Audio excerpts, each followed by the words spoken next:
Eric Mason stared through the viewport of the diplomatic shuttle as it approached the massive space station. The structure glowed with blue and silver lights against the backdrop of Alpha Centauri. His heart raced. After all the years of searching the stars for other life, humanity had finally received an answer.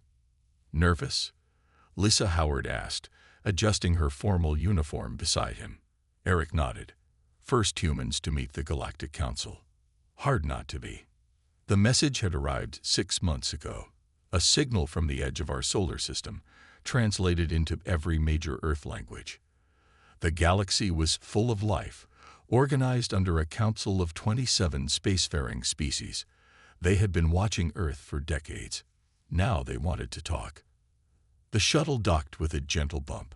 Eric and Lisa gathered their materials and stood at the airlock. They represented all of humanity in this moment. The doors opened with a hiss of equalizing pressure. 3 aliens waited for them. The tallest had blue skin and 4 arms. Another was short with gray scales and large yellow eyes. The third looked almost human except for its purple skin and lack of ears. I am Zulvax of the Voxari, said the blue one. These are representatives from the Tellurians and Mavashi. We welcome you to Council Station Alpha. Eric extended his hand, then awkwardly withdrew it when none of the aliens moved to shake it. Ambassador Eric Mason of Earth. This is Senior Diplomat Lisa Howard. We're honored to represent humanity. The aliens led them through hallways filled with species of all shapes and sizes. Some floated rather than walked. Others moved on many legs. Eric tried not to stare. The council chamber was enormous. 27 raised platforms formed a circle, each holding representatives from member species. A smaller platform stood in the center. The humans will present their case from the center, said Zulvax, pointing to the small platform. Lisa whispered, Case. I thought this was a welcome meeting. Eric felt uneasy as they took their position. The lights dimmed, and a spotlight shone on them. Humans of Earth, a voice boomed throughout the chamber. You stand before the Galactic Council of 27. We have observed your species for 3 of your centuries. Today we will determine your status among the stars. Eric stepped forward. We come in peace and friendship. Earth is ready to join the galactic community, to learn and share. Silence, interrupted the Tellurian representative. This is not an application for membership. This is a tribunal. The chamber's main screen lit up with images from Earth's history. Wars, environmental destruction, nuclear tests, violence. Your species progresses technologically at an alarming rate, yet your capacity for violence exceeds all known spacefaring races, said the Mavashi representative. You fight among yourselves over resources, beliefs, and territories. All developing species have difficult periods, Lisa argued. We've made great progress toward peace and cooperation. The screen changed to show Earth's recent achievements. International cooperation, environmental restoration, medical advances. Too little, too late, said Zulvax. The pattern is clear. Humans are too unpredictable, too aggressive for membership in the Council. You can't judge our entire species based on. Eric began. We have made our decision, Zulvax announced. Earth is hereby exiled from all Council territories and trade routes. You will be confined to your solar system until such time as your species demonstrates sufficient evolutionary advancement. Murmurs of agreement echoed through the chamber. A few voices of protest were quickly silenced. This is unjust, Eric said, his voice rising. You haven't given us a chance to prove ourselves. The evidence speaks for itself, replied the Tellurian. Council monitoring buoys will be placed at the edge of your system. Any attempt to expand beyond will be met with force. How long? Lisa asked. How long must we wait for another chance? That depends on you, Zulvax answered. Perhaps 1,000 years, perhaps never. 3 days later, Eric and Lisa's shuttle approached Earth. Behind them, Council ships were already placing monitoring devices throughout the solar system. Earth was now a cage. What do we tell everyone? Lisa asked quietly. Eric watched his blue home planet grow larger in the viewport. The truth, that the stars have been closed to us. He paused. For now. As the shuttle descended toward Earth, Eric made a silent promise. This exile would not be the end of humanity's story among the stars. It would be the beginning. 50 years passed since Earth's exile. On the surface, humans obeyed the Council's rules. No ships ventured beyond Mars. The monitoring buoys at the edge of the solar system reported no violations. The Council worlds largely forgot about Earth, considering it a solved problem. But deep inside an asteroid in the outer belt, hidden from all sensors, director Natalie Brooks watched her life's work unfold before her eyes. Status report, she said to the room of engineers and scientists. Quantum tunneling drive is stable, said Dr. Ryan Perry, not looking up from his screen. We can create a pathway through space that the Council sensors can't detect. Natalie nodded and moved to the next station. Gravity manipulation. Working perfectly, said Dr. Olivia Reed. We can bend light around our ships. Even if someone looks directly at us, they won't see us. Natalie permitted herself a small smile. The Council had made a critical mistake with humanity. They had assumed humans would react to exile with anger or rebellion. Instead, humanity responded with quiet determination and creativity. The secret base, known only as Station Zero, housed 3,000 of Earth's brightest minds. They lived and worked in this hollowed-out asteroid, developing technologies the Council species had never imagined. While the Council relied on standard faster-than-light drives, humans pursued quantum physics. While aliens used massive energy shields, humans developed ways to simply not be seen. Director, Commander Shepard has arrived, announced her assistant. Alan Shepard entered the control room. He wore the plain gray uniform of Earth Defense, with no markings or insignia that could identify him if captured. The Phoenix is ready for its test run, he reported, if you'd like to observe. Natalie followed him through the station's tunnels to a massive hidden hangar. Inside floated a sleek ship unlike any built before. It had no external lights, no visible engines, and its dark surface seemed to swallow light rather than reflect it. Beautiful, isn't she? Alan said with pride. First of the Ghost Fleet. Completely invisible to Council technology. How many can we build? Natalie asked. With current resources, 50 in the next 5 years. After that, we can scale up production if the first ships can secure new resource points. Natalie placed her hand on the cool surface of the ship. And the crew. All volunteers. They understand they might never return to Earth. The crew of the Phoenix filed aboard. Men and women trained in secret for years, prepared to be the first humans to defy the exile. Not as rebels, but as explorers. Their mission wasn't about revenge. It was about survival and expansion. On Earth, most people knew nothing of Station Zero or the Ghost Fleet. They lived their lives under the shadow of exile, told that space beyond their solar system was forever closed to them. Some protested and demanded action against the Council. Others accepted their fate. All of them were kept in the dark about humanity's true plans. 2 days later, Natalie and Alan stood in the control room watching as the Phoenix prepared for launch. Course plotted for Ta City, reported the captain over the comm. Quantum tunnel stable. Ghost protocol active. You understand your mission, Natalie said. Establish a base outside Council space. Gather resources. Prepare for others to follow. Yes, Director. We won't fail. Ellen spoke up. Remember, absolute stealth is essential. The Council must not know we've broken containment. Understood, Commander. Phoenix ready for departure. Natalie took a deep breath. You carry the future of our species with you. Launch when ready. The Phoenix slipped out of the asteroid through a hidden port. Once clear, it seemed to shimmer and then vanish completely from sight. The quantum drive activated, tearing a hole in space that only the ship could detect. In an instant, it was gone. No flash of light. No energy signature. Nothing for the Council buoys to detect.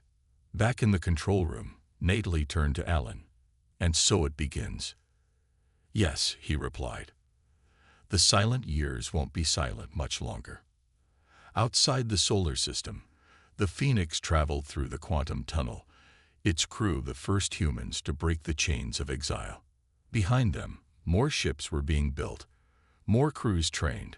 Earth appeared contained and compliant, but humanity was already reaching for the stars. The council monitoring buoys around Earth's solar system had worked perfectly for over 50 years. Then, without warning, 3 of them went offline. At first, the council ignored it.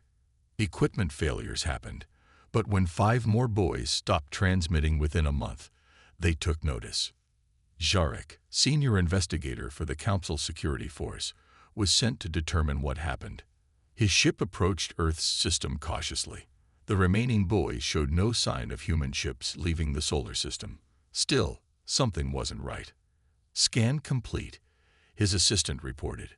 "No human vessels detected beyond Mars orbit." Jarek's 4 eyes blinked in sequence, a sign of deep thought among his species. "Continue toward Earth. I want visual confirmation." As his ship passed Jupiter, they detected nothing unusual. The human colonies on Mars appeared normal. Then they reached Earth orbit. "This cannot be correct," Jarek said, staring at the sensor readings. "Scan again." The readings stayed the same.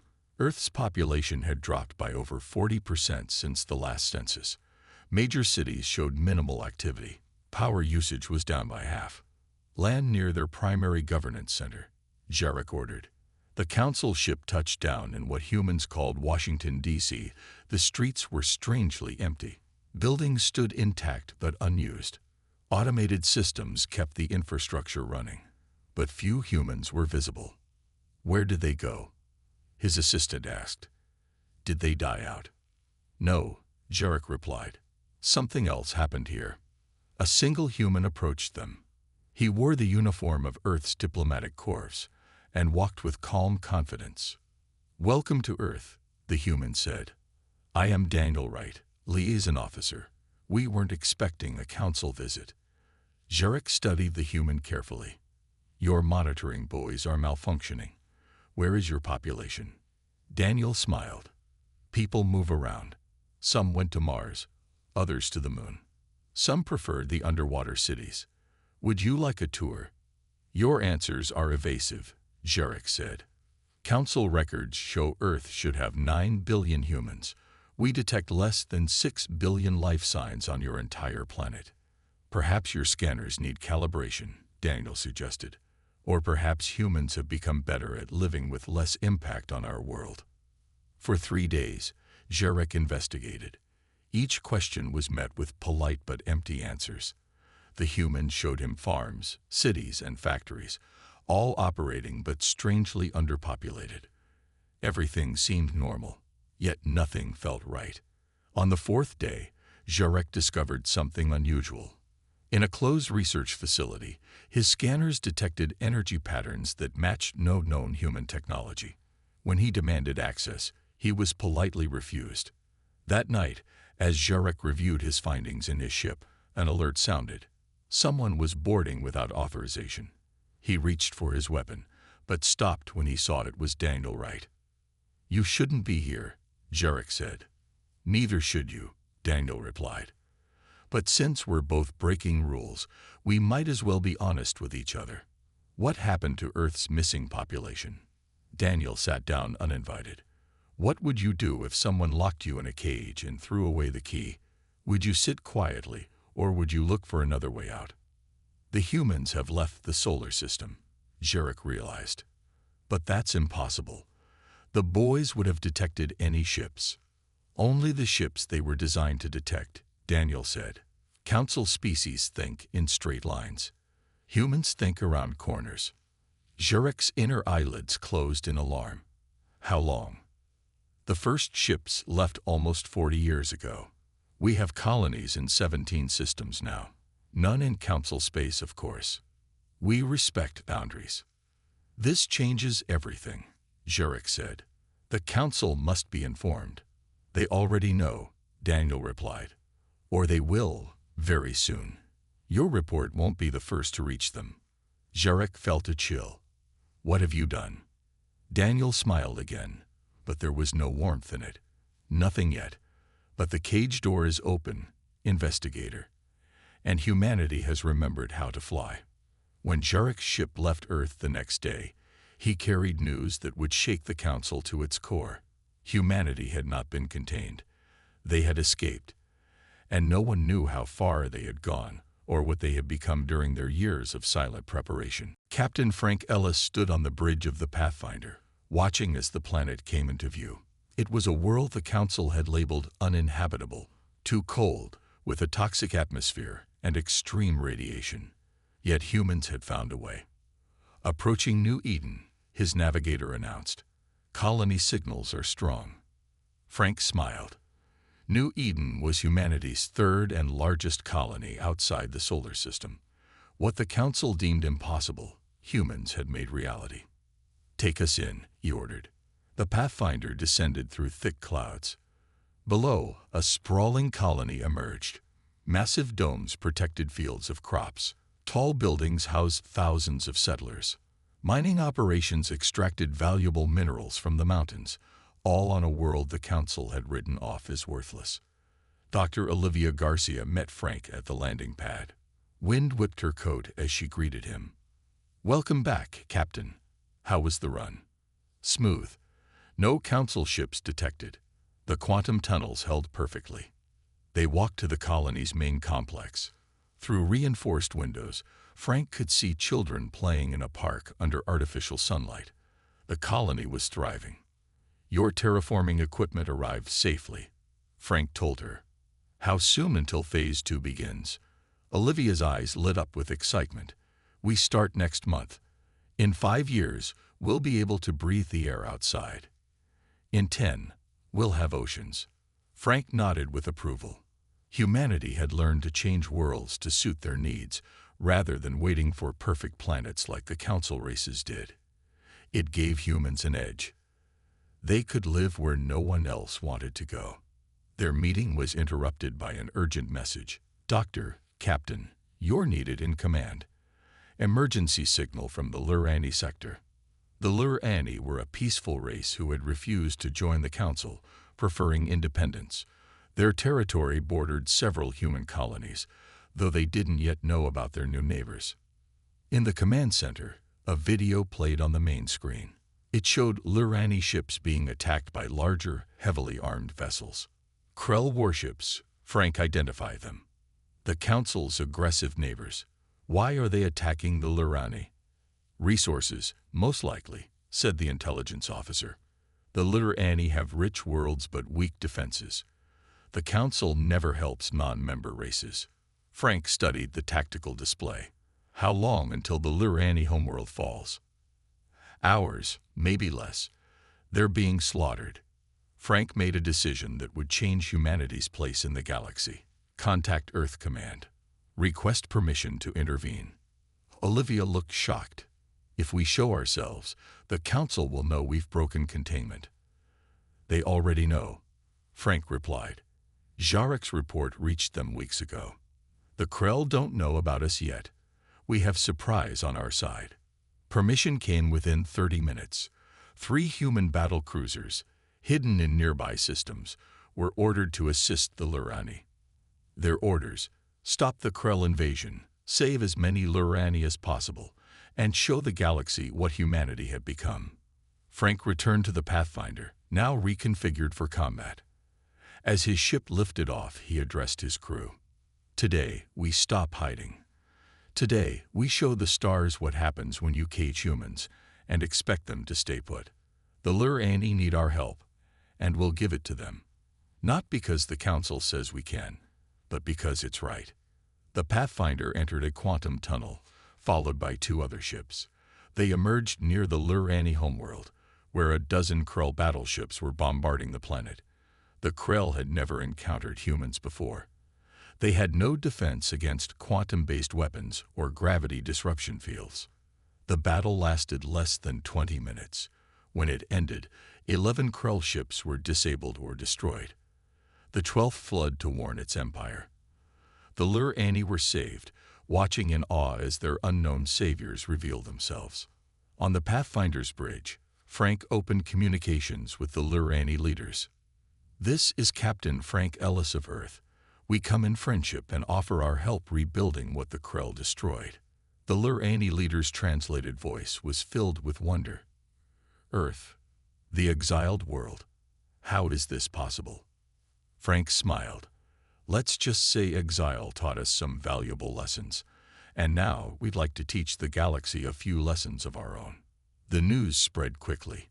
Humanity had not only escaped their solar system, they had developed technologies beyond what the Council possessed, and they had chosen to use that power to protect the weak. The age of human isolation was over. The Council chamber erupted in chaos. Representatives from 27 species shouted over each other as images of human ships battling the Krell played on the main screen. Zolvax, now the senior Voxari representative, called for order. "One at a time. This crisis affects us all." The Tellurian ambassador spoke first. "The humans have broken containment. They must be punished." "How?" asked another member. "Their technology clearly exceeds our expectations. Those ships appeared from nowhere and disappeared the same way." In the center of the chamber stood Ambassador Rebecca Martinez of Earth. Unlike the fearful diplomats who had represented humanity 50 years ago, she showed no sign of intimidation. "Earth did not break your rules," she stated calmly. "You ordered us not to enter Council space." "We didn't. You never said we couldn't go elsewhere." "A deception by technicality," Zolvax responded. "You knew the intent of the exile." Rebecca smiled. "Just as you knew the injustice of it. Humanity adapted to your punishment. We found paths you never imagined." The Council members whispered among themselves. Many were disturbed by how easily humans had evaded their monitoring. Others were impressed by the technology displayed in the battle recordings. "You have 17 colonies?" asked one member. 23 now," Rebecca corrected. "On worlds you deemed worthless.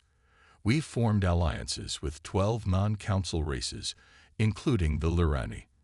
Together, we call ourselves the Free Systems Alliance." The emergency meeting lasted for days. During that time, news arrived that made the human issue seem suddenly less important. The Krell, angered by their defeat, had launched attacks against 3 council worlds. Their fleets were larger than anyone had anticipated. General Peter Johnson arrived at the council station as Earth's military representative. He had been a junior officer when the exile began. Now he commanded humanity's defense forces. "The Krell are attacking along 6 fronts," he informed the council, pointing to a star map. "Your defenses won't hold. Their new weapons can penetrate your shields." "Why should we trust your assessment?" Zolvax asked. "Because we fought them before," Peter replied. "And because right now 3 human battle groups are positioning to defend your outer colonies. Whether you want our help or not, we're giving it." True to his word, when the Krell launched their main assault against the council colony of New Terrace, they found human ships waiting. The battle was recorded and transmitted throughout council space. Humans using gravity weapons crushed Krell ships. Quantum tunnels allowed Earth vessels to appear behind enemy lines. Council citizens watched in amazement as the exiles they had feared became their protectors. After the Krell retreated, leaving thousands of their ships destroyed, the Council had no choice but to formally acknowledge humanity's new status. "We propose an alliance," Rebecca told them. "Not membership in your council. We've moved beyond that. But mutual defense and trade. The Krell threat is bigger than any of us realized." "What terms do you demand?" Zolvax asked, his tone now respectful. "Recognition of human territory, access to council trade routes, and an admission that our exile was a mistake." The council members looked at each other. Finally, Zolvax nodded. "On behalf of the Galactic Council, I acknowledge that the judgment against Earth was made in error. Your species has proven itself to be not just capable, but vital to the security of all civilized worlds."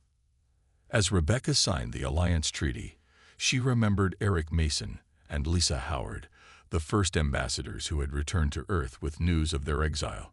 They hadn't lived to see this day, but their defiance had sparked the determination that led humanity to this moment. Outside the Council station, human and alien ships patrolled together. Already, officers from Council worlds were requesting training in human combat techniques. Scientists were eager to study quantum tunneling. Traders prepared to visit human colonies.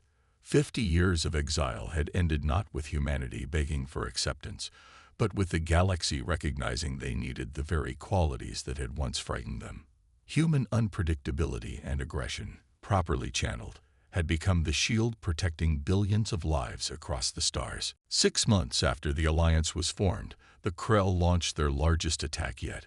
Hundreds of battleships appeared near major trade routes. This was not a raid but a full invasion. The Krell meant to conquer the galaxy. Admiral Susan Taylor stood on the bridge of the Earth flagship Defiance. Around her, a combined fleet of human and council ships prepared for battle. It was the largest fleet ever assembled, with vessels from 39 different species. Krell forces approaching, her tactical officer reported. 500 ships in the first wave. Susan studied the tactical display. She had fought the Krell before, but never at this scale. All ships form up in quantum jump pattern. Remember your training.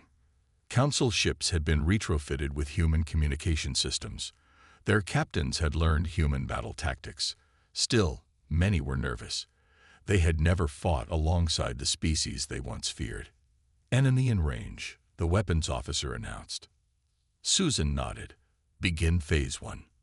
Half the human ships vanished, using quantum tunnels to appear behind the Krell formation. The enemy, caught between two forces, broke formation. Council ships fired their weapons, now enhanced with human targeting systems. Krell vessels exploded across space. But the Krell had prepared for this tactic. From their flagship, they released thousands of small drones that interfered with quantum tunneling. Several human ships became trapped mid-jump, their hulls twisted by the disrupted tunnels. They've adapted to our technology, Susan realized. Switch to gravity weapons. All ships fall back to defensive positions. The battle raged for hours. Both sides took heavy losses. The combined fleet destroyed 300 Krell ships, but many Council vessels were badly damaged. Human quantum technology wasn't working as expected. On a small attack ship at the edge of the battle, Lieutenant George Williams and his Special Forces team watched the Krell flagship. They had a different mission. Ready for insertion, George told his team. Remember, we need to capture their command center intact. Using stealth technology, their ship approached the massive Krell vessel undetected. Once alongside, they cut through the hull and entered. The team moved silently through the ship, avoiding Krell patrols. Almost there, George whispered as they reached the command deck. Prepare breach charges. The team burst into the Krell command center, quickly eliminating the guards. But what they found inside stopped them cold. The Krell commanders weren't controlling their ships. They were connected to strange machines, their eyes vacant. They're being controlled, George realized as he examined the technology. This isn't Krell design. His team's scientists studied the equipment. These components don't match any known technology. It's like nothing we've ever seen. George connected to Admiral Taylor. Admiral, you need to see this. The Krell aren't acting on their own. Something is controlling them. Susan received the images from George's team. She immediately ordered her science officers to analyze them. Their conclusion sent chills through the bridge. It's machine intelligence, the chief scientist explained. Ancient and advanced. These components are thousands of years old, but still functioning. We believe it's called the Void Collective, based on symbols in the circuitry. Why would ancient machines want to control the Krell? Susan asked.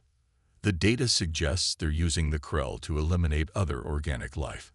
It's a harvest pattern. They weaken civilizations through war, then collect the survivors.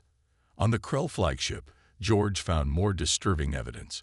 Records showed the Void Collective had been manipulating multiple species for centuries. Their ultimate goal was to eliminate organic life they deemed inefficient. "Admiral," he reported, "we found something else. The Void Collective was behind Earth's exile 50 years ago. They manipulated Council representatives to fear us because they recognized humanity as a threat to their plans."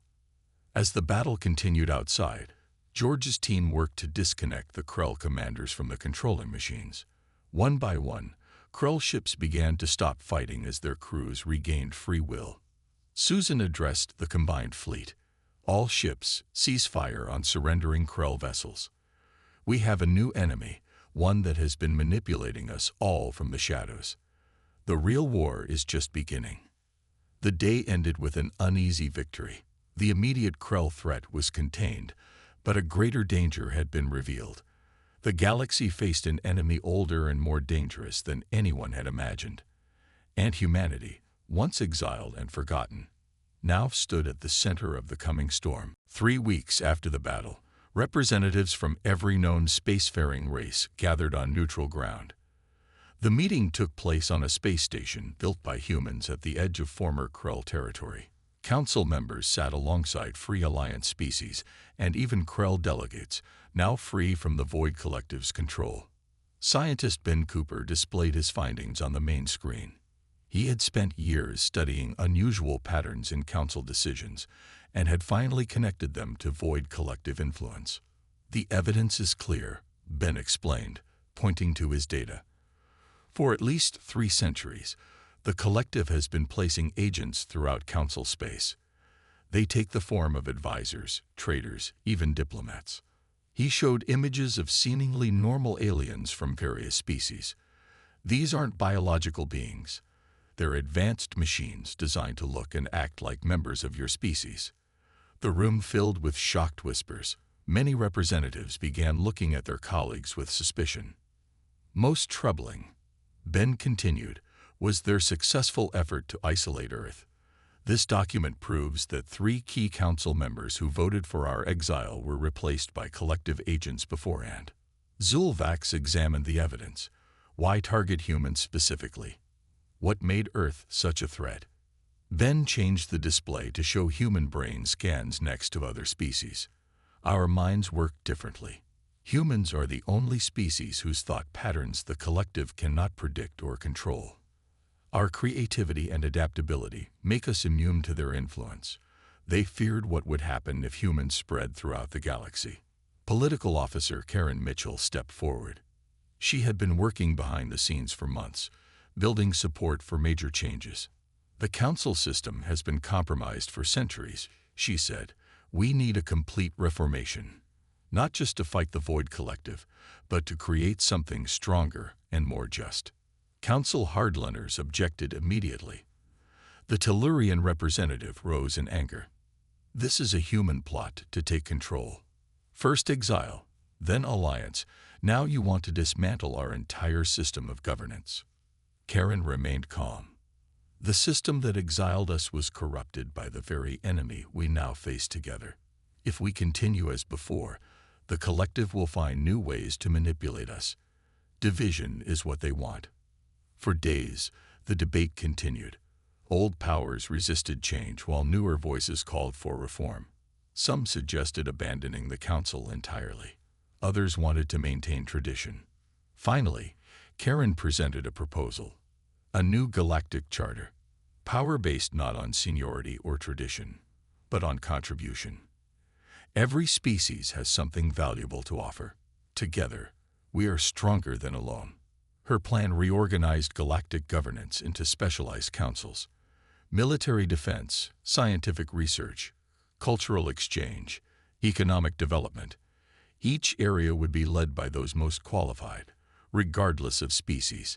It was a radical departure from the old system. "And who would lead this new arrangement?" Zulvax asked. "Leadership would rotate," Karen explained. "No single species would dominate forever, but each council would be chaired by those who demonstrate the greatest expertise." The debate lasted another week. Old rivals found common ground in the face of the collective threat. Species that had never spoken directly now worked together on charter details. Even the freed Krell offered insights on defending against machine control. When the final vote came, the result surprised everyone.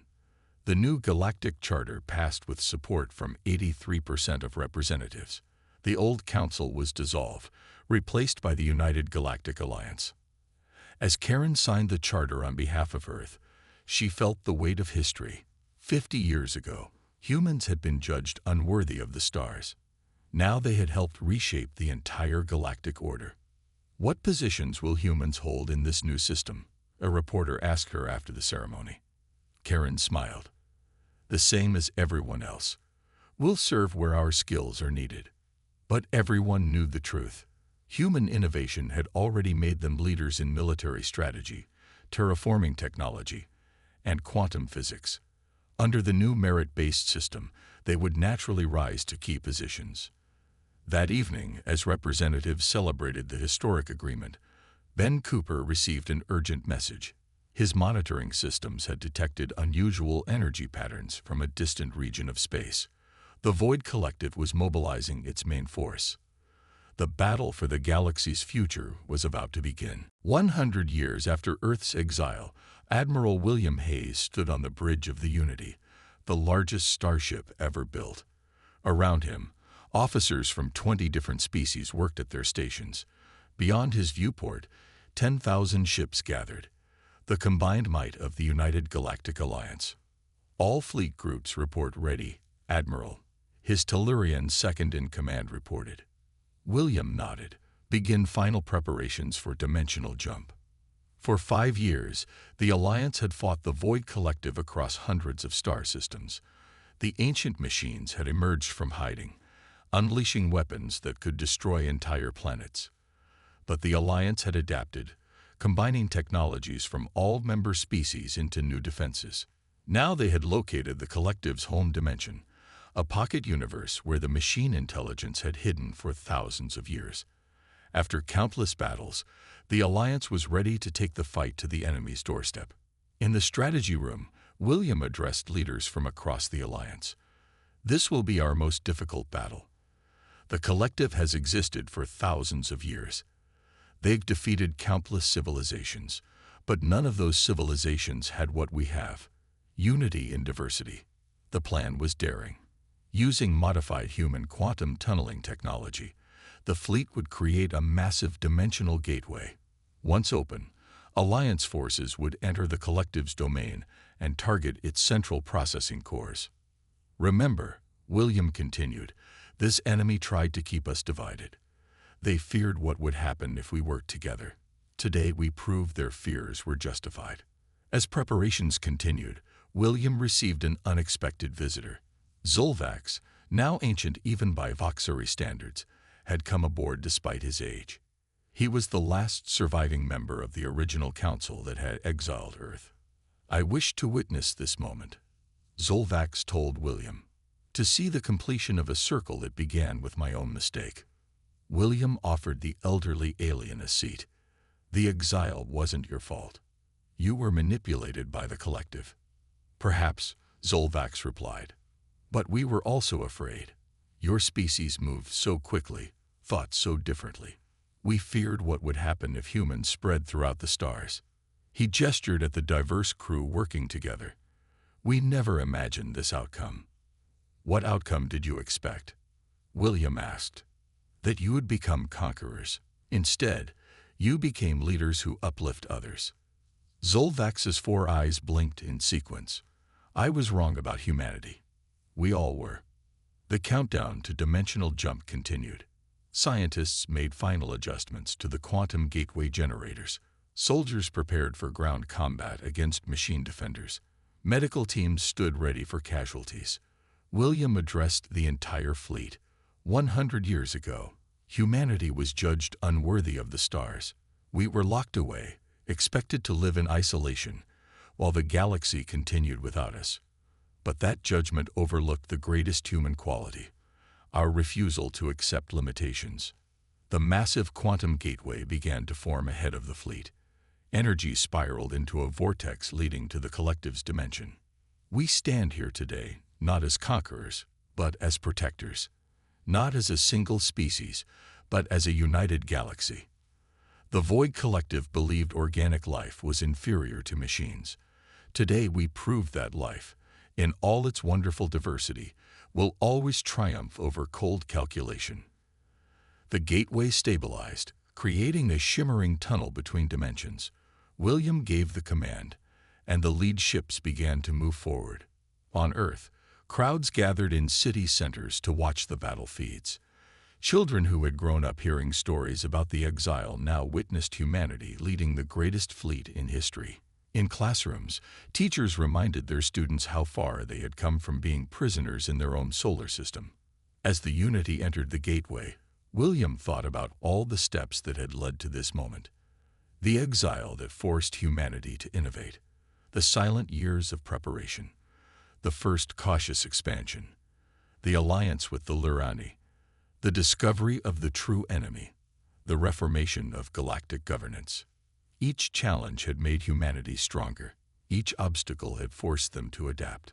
What had been meant as punishment had become the forge that transformed humans into the leaders they were always capable of being. The Unity emerged into the Collective's dimension, followed by thousands of Alliance ships. Ahead lay the machine world, center of the intelligence that had manipulated galactic events for millennia. The final battle was about to begin. William gave the order, all ships, advance, for Earth and for all free worlds.